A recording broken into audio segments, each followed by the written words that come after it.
Welcome, everyone, to the All About Nothing podcast kind of daily show. I am Barrett Gruber, host of the All About Nothing podcast with Zach King. You can find me across all social media at Barrett Gruber.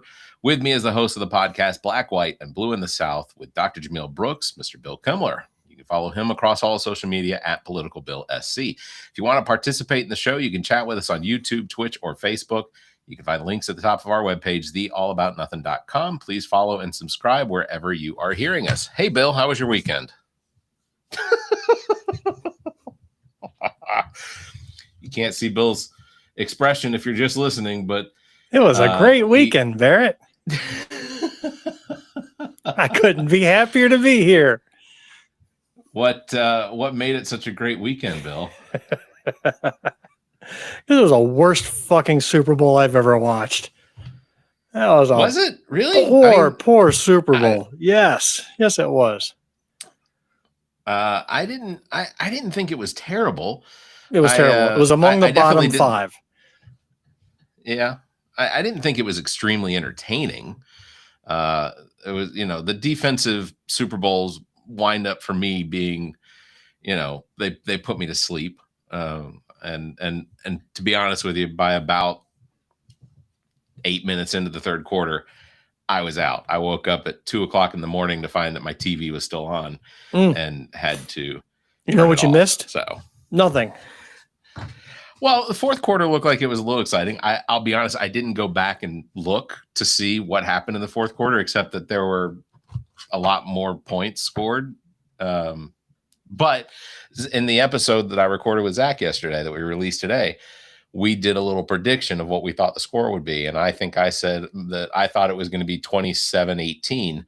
29-13 is pretty close. His number was way off. I think he gave Seahawks. Now, don't you play the game in Madden to do a prediction? Isn't that your tradition? I have before. Yeah. I have because I had a Facebook memory pop up today of a screenshot you gave me last year around this time when you played Eagles versus Chiefs, and in your score you had the Eagles winning 63-12, and it was such a ridiculous score. And then wouldn't you know, the next night it was practically that score. The Eagles just completely ramshot over the Chiefs, and it was the best game ever. Yeah, normally when I predict scores, it's purely based on the math and statistics, and I try to give it my best wherewithal to come up with a score that makes sense based on how the season went. But I didn't pay any attention to the Seahawks or the Patriots, and frankly, I didn't really care who won. I pulled the Seahawks because they're a bird, and the Falcons are a bird, so I just kind of decided that was how, and it was the NFC team. So, well, I think the Seahawks deserve to be there. The Patriots look like they forgot it was the Super Bowl. It just was not entertaining effort on their part. It was pretty bad. Yeah. I'm kind of bothered. What is this new minimalist room you're broadcasting from? This is actually my downstairs office. So when I have the girls during the week, then I set up downstairs with just my laptop from work and a little monitor that I work from. But I don't know. We're trying it out a little. Why are you moving? I guess I'm not getting it. Why do you have to move? You are the king of the castle. And even when they were there full time, I never saw you move. So what's the deal here? It's nice to be close to the refrigerator, and because I can get me a Guinness or I can get me some water, and it's okay. I was downstairs, but this is probably a room that Zach and I'll potentially, when we record together, we'll record from this room. All right. Just because Zach has a difficult time going upstairs too. So he's getting up there into his 30s, and speaking of his legs girls, start to give out. The Super Bowl commercials. Did you pay any attention to them? Yeah, because there was one commercial that actually had me tear up, and it was, which one was that? Gosh, I think it was like Lay's chips, and I may have gotten the brand wrong. It was some sort of chips, and it was the elderly farmer and his daughter who was taking over the farm. And she was flashbacking to all the things he did with her when she was a girl and growing up, teaching her about potatoes. And then at the end, he hands the farm over to her and says, "You've earned it. It's yours now." And I'm just bawling. I thought that was just beautiful, but you have to be a dad of a girl to really have that hit you. Yeah. I actually want to give everyone sort of a hint of that one, because that one was a really good one. So let me pull that up real quick, and if it works, What, are you saying my description wasn't enough to move everybody emotionally? You know what? It was plenty. Lay's potato chips can also go fuck themselves. Not a sponsor. They could have saved $1 billion and just had me describe what they wanted to do, and that could have been a much more economical commercial. Yeah, I was disappointed in a lot of the commercials this year. There wasn't a whole lot entertaining about them as far as I was concerned. But I did have one that I enjoyed probably the most. And the reason I think that I enjoyed it was because I'm really a big fan of Andy Samberg. So it was enjoyable from the standpoint that Andy Samberg does so many imitations of people, but they're not ever very good. But this one was kind of close. So I want to play this. Nobody in the meeting stood up for me, and I was like, okay, guys, I led this project. I was born in this deli. What? I didn't say anything. I was born in this deli. My best friend was that baloney. That is until I met you. Ham, touching ham, touching cheese, touching you. Sweet sandwich time. Hellman's makes it taste so good. This is how I make friends. I'll twerk you while I'm walking mad. I live in the walls. Sometimes I wonder who my parents are. So good, so good, so good. I've never been outside. These are my only clothes. It makes your sandwich taste so good. If you marry me, the curse is broken. Anyway, I enjoyed that one. I thought that one was pretty funny. I can't agree with you there. I thought that commercial was terrible. But you know what? That's the beauty of this. Different triggers for different folks with these commercials, for sure. Yeah. No, I like Andy Samberg. He comes on Seth Meyers' show. Seth Meyers does a thing called Corrections every Friday, where for some reason he'll try and he'll call Andy Samberg on FaceTime and try him to do Nicolas Cage impressions, which his Neil Diamond to me feels like a different Nicolas Cage impression that he does. So it's Nicolas Cage doing Neil Diamond.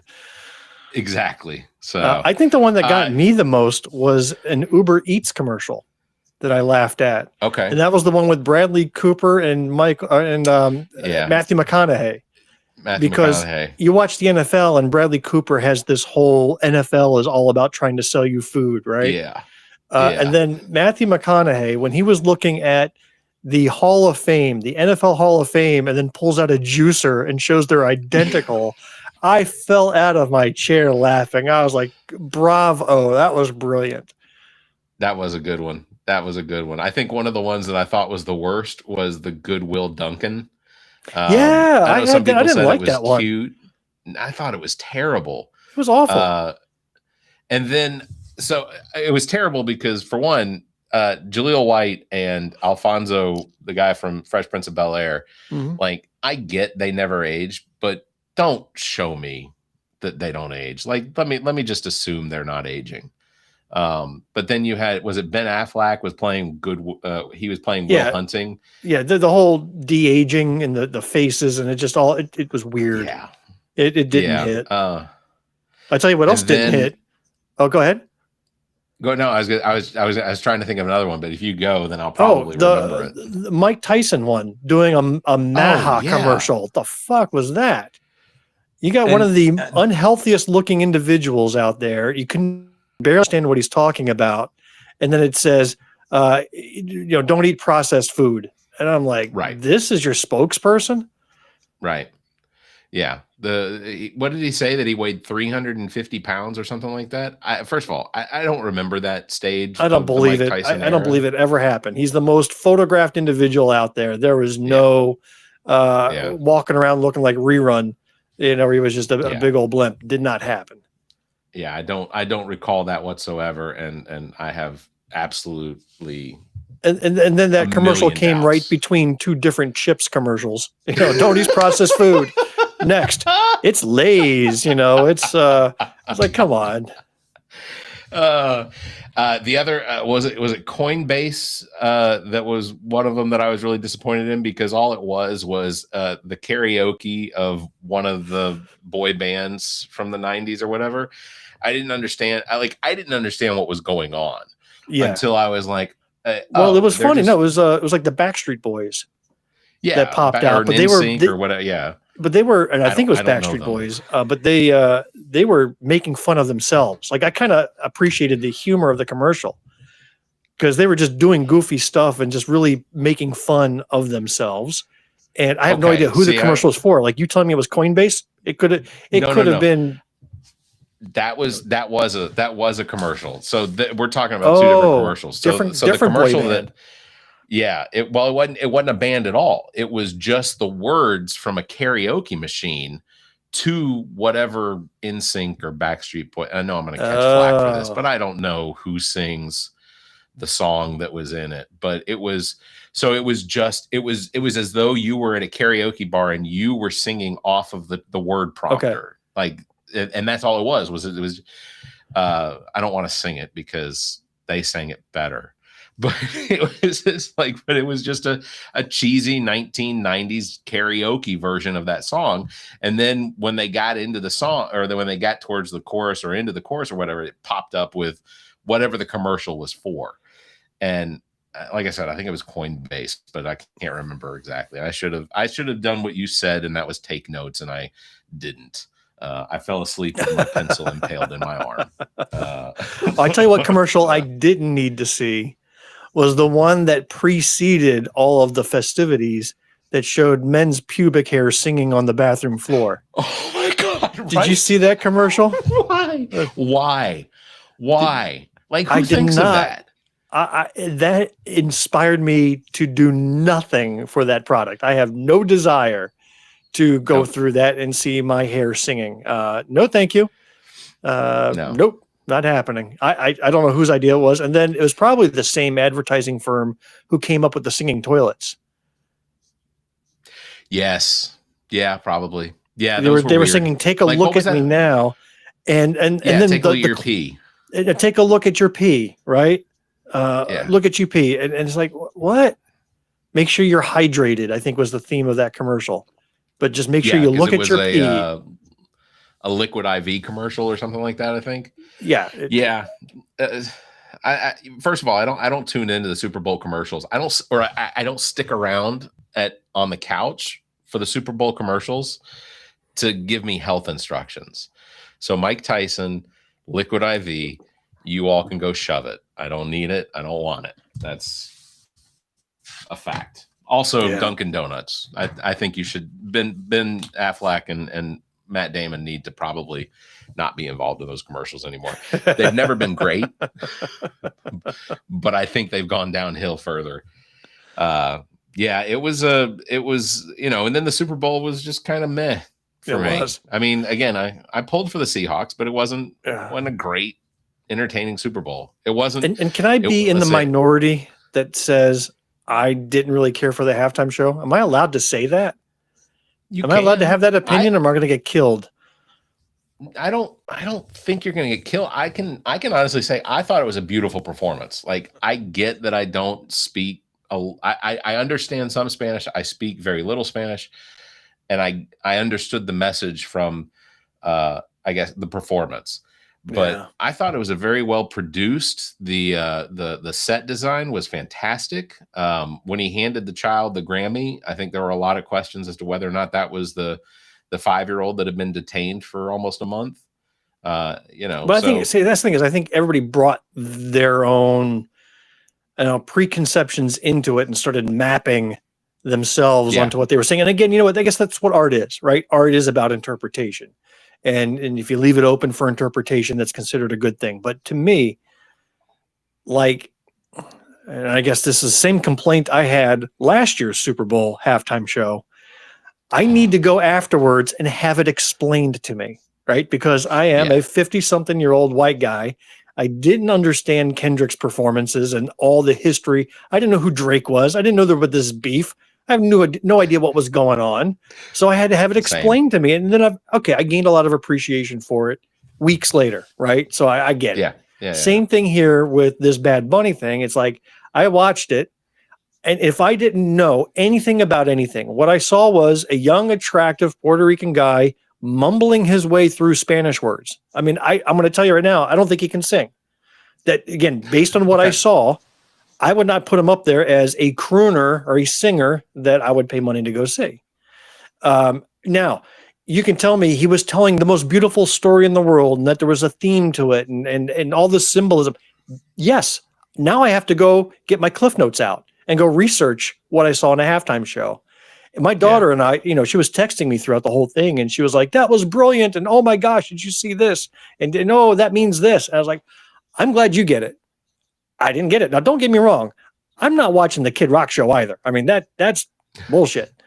Right. And I'm not criticizing it, so saying the Bad Bunny performance wasn't good. It may have been the best show ever, but maybe I just didn't get it. And I need to now go read 100 articles to understand what I watched and didn't get. Yeah. There were parts of it that I recognized just based on the fact that my father spent time in Puerto Rico after hurricanes, that so he understood, like I understood some of it, like with the people on the power lines.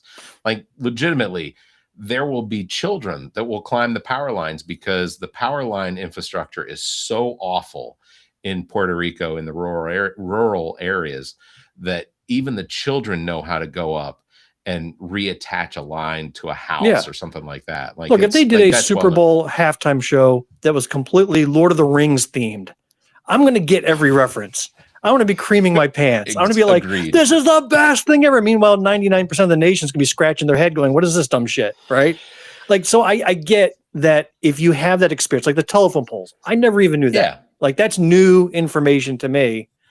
And I in the moment when I was watching it, there was a big question mark over my head. I'm like, this is what all the excitement was about? Well, I think I also want to acknowledge that the excitement wasn't necessarily from the people that were super excited to see Bad Bunny doing it. It was the Bad Bunny pickup for the Super Bowl show, the same as Green Day at the beginning. Those were kind of NFL's way, I think, of telling Donald Trump, "Hey, fuck you."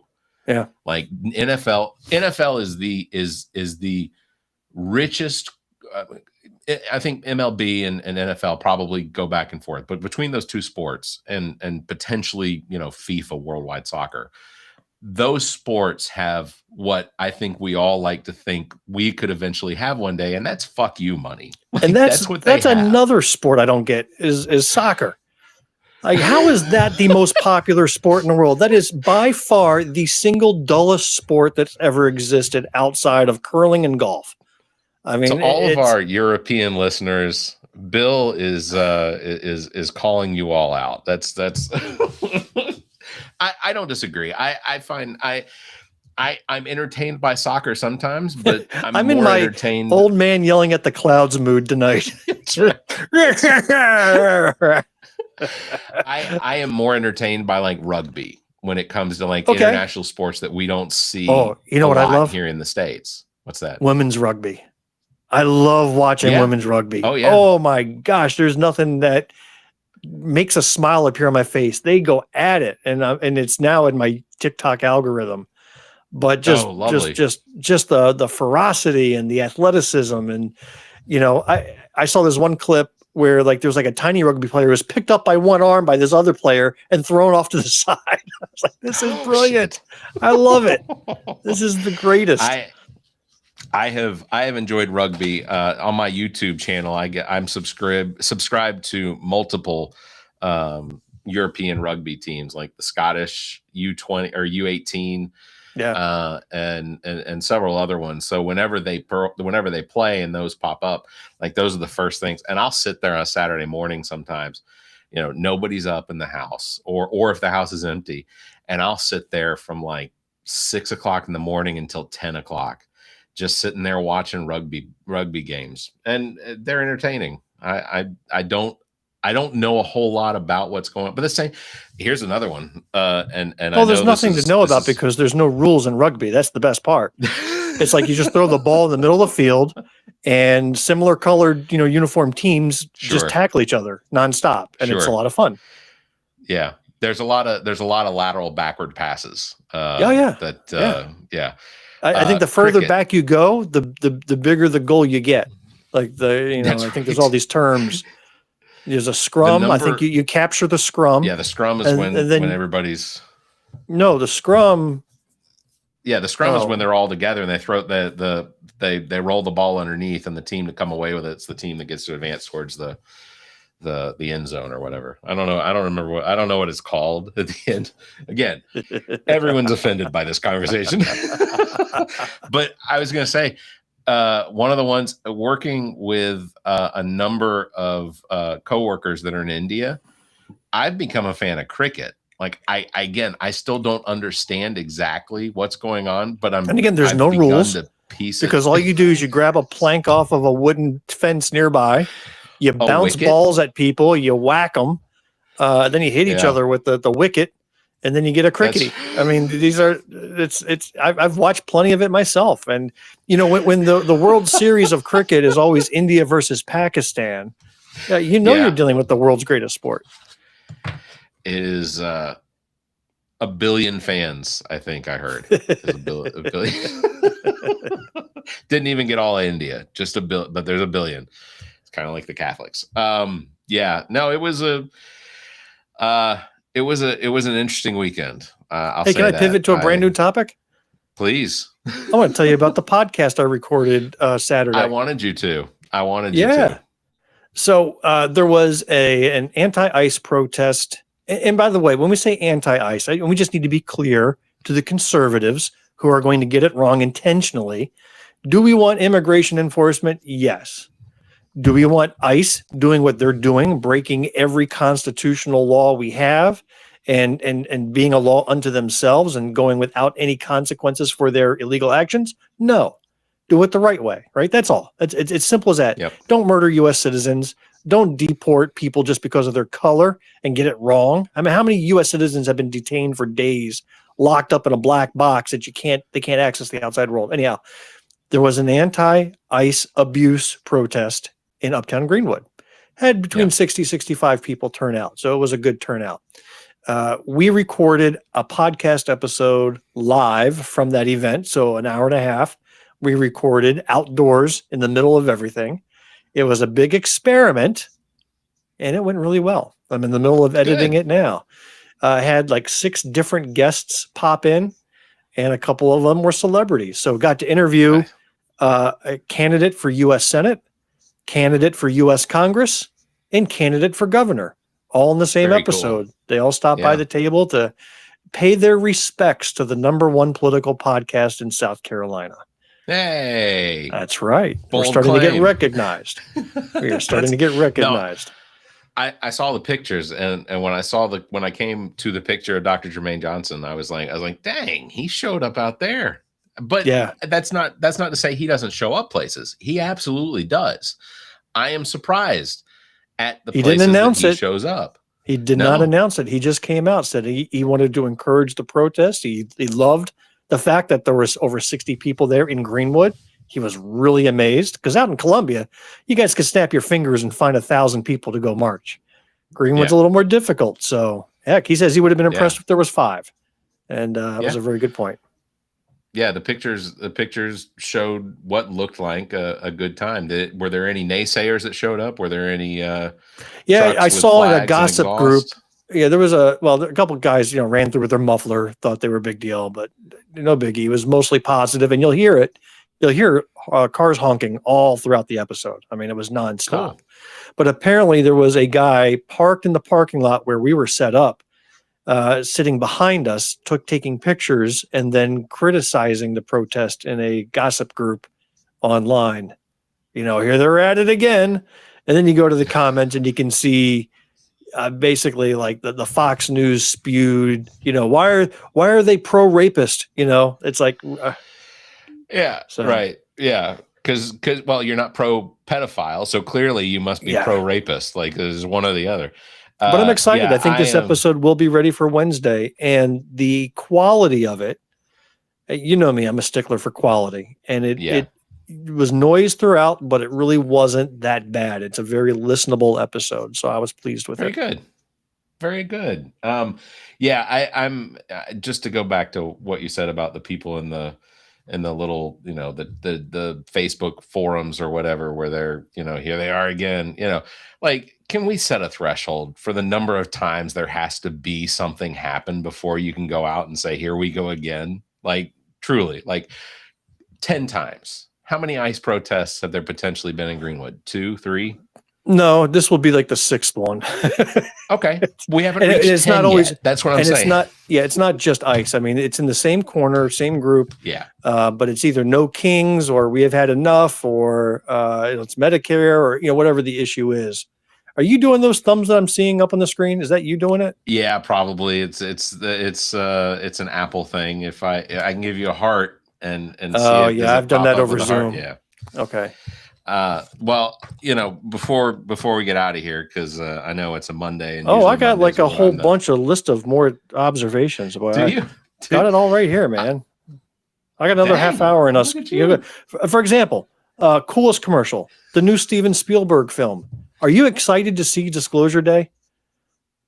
Which let me pull it up. They premiered a new Steven Spielberg film coming out later this year called Disclosure Day, and it looks to be a creepy alien sci-fi, realistic, like a Close Encounters but darker. I did Got crop circles in it. It's got all sorts of weirdness, and if it's Spielberg, it's going to be quality. So when I saw that commercial for that movie, I was psyched. Can I share it? Can I share it real quick? Because I did see that, and I do want to share it because I think that this one looked really cool. We're interrupting our coverage. There has been a threat to publicly release government material long shrouded in secrecy.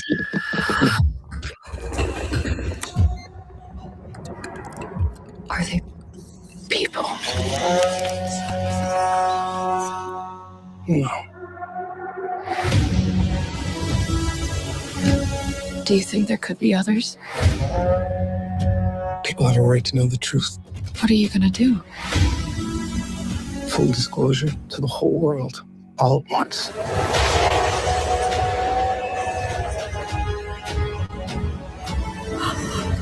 If you do this, there's no undoing it.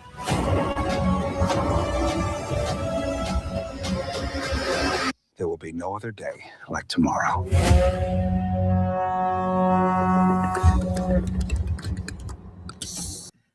Yeah, I gotta say, Steven Spielberg knows how to do movies. He does. That's a fact. Yes, that is a fact. And what was the last alien movie he did? Because I know he was part of Independence Day. Like he was a producer on Independence Day. Yeah, but that wasn't him. That was the Devlin. Yeah, that was another pair. But he was an executive producer. You know what? I honestly, I cannot think of a single alien film other than E.T. And I know they had War of the Worlds. Right. He did War of the Worlds. Yes. Yeah. And I thought that was exceptional. Phenomenal. I thought War of the Worlds was phenomenal. Is very rewatchable. Yeah. Yeah. It's I think this is going to be a good year for movies. I'm looking at the lineup ending with Avengers Doomsday. Oh yeah. It's going to be a great year, great year. Yeah, I agree. Wow. Okay. Great year in movies. we're still on I think as far as politics goes, we're still on this roller coaster riding up for the first hill. So, well, when we get out of the gate with Melania, it's off to a tough start. So you can only go up from here. Which, by the way, I think I saw on Yahoo News, Melania had the worst second week of any documentary movie. So it had the best opening weekend of a documentary non-musical movie in the last 10 years. And then the second weekend had the worst second weekend of any non-musical. Look how narrow of a category you had to make it. Right. Yeah, a non-musical documentary that starts with the letter M, on a blue moon. Yeah. A lot of It can only go up. We're in a dark moment right now. But I see the light, and the light looks great. It's going to be a wonderful year of movies. The only thing I'm disappointed in is the fact that when Melania debuts on Amazon Prime, that in order to really give Donald Trump's shaft enough attention, that Bezos is going to have to come out and say like it was the greatest opening. They'll skew the numbers or whatever they have. Whenever they make a huge blockbuster film, and then there's always some other indie company that makes a mockbuster version of that same film. Like, and they slightly change the name, and they make the color or the cover look similar. They try to fool people into watching it, thinking you're watching Avatar, but it's like right. Aviator, or something, some offshoot. You know what I'm talking about? They do it all the time, whatever the latest movie is. And I would wonder, would they do right? The Revengers, the plumbers. What would they do a mockumentary or a mock documentary, a mockumentary of Melania? Like, I think it's just right. It is just right for the mockumentary.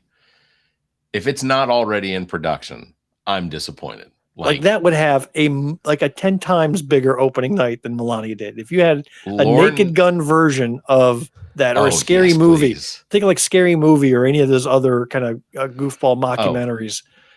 If Scary Movie 6 doesn't have something in it for taking Melania, I'm going to be thoroughly disappointed, because that's an opportunity for at least 6 minutes of content. I mean, the closest we got was the last South Park season. I mean, I think that really, Melania was the woman in the hat sitting in the corner of the room.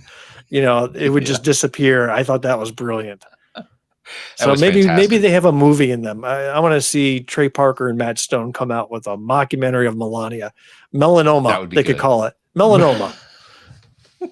The documentary.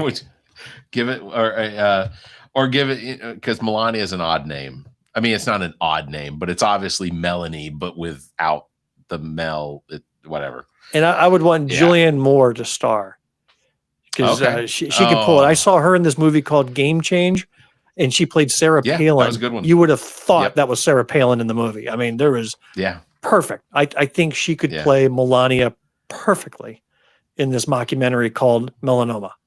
Melanomia. That's what you would call it. Melanomia. I've got that here. I did the hard work. I've got the name of the movie. The script practically writes itself. It's subtitled Abducted from Slovenia. Melanoma. Melanomia. Yeah, I could see it. All right. Well, on that bombshell, we'll wrap it up. Sorry, Bill, we didn't get to the rest of your list.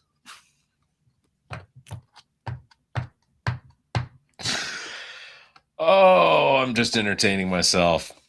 Just going to wrap it up. Thanks to everybody for watching. Thanks for listening. I can't see you on the monitor because you're over here, so I have to look over here in order to see you.